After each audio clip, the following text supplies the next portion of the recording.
It wasn't until the village demolition supervisor announced that he had already paid the demolition compensation to the woman. The scheming husband, who had just been demanding the money, was instantly thrown into a panic. He immediately roared angrily at the construction site supervisor. "I've already divorced her. Why did you pay my demolition compensation to her?" It turned out that as soon as the scheming husband learned that the housing demolition compensation was a full $10 million, he drove his wife away without hesitation. What the scheming husband didn't know, his wife was a rebirthed person. In her previous life, she accidentally heard that the developer's bottom line for compensation was $10 million, and if the negotiation fell through, they would turn to demolishing the neighboring village. So she repeatedly persuaded her scheming husband, who insisted on demanding $50 million in compensation, hoping he would agree to the developer's offer. However, later on, the scheming husband heard rumors that others had received more compensation. Enraged, the scheming husband and his family killed the woman. Reborn to this life, the woman resolutely agreed to the divorce and directly bought a house in the neighboring village. And at this moment, while the scheming husband's family was still insisting on demanding $50 million in compensation from the real estate company, the woman had already met with the construction site supervisor and successfully negotiated a compensation of $10 million.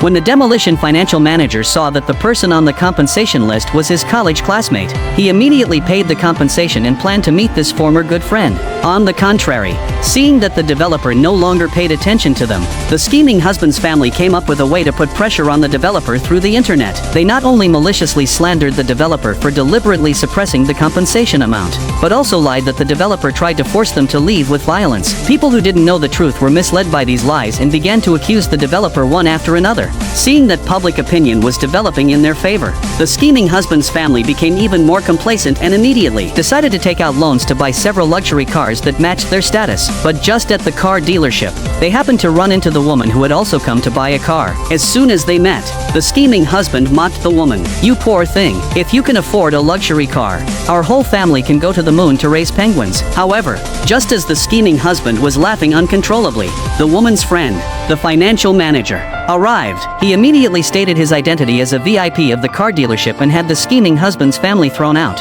because they held a grudge against the financial manager. The scheming husband's family went to the demolition company to make trouble again, and even raised their demand for compensation from $50 million to $100 million.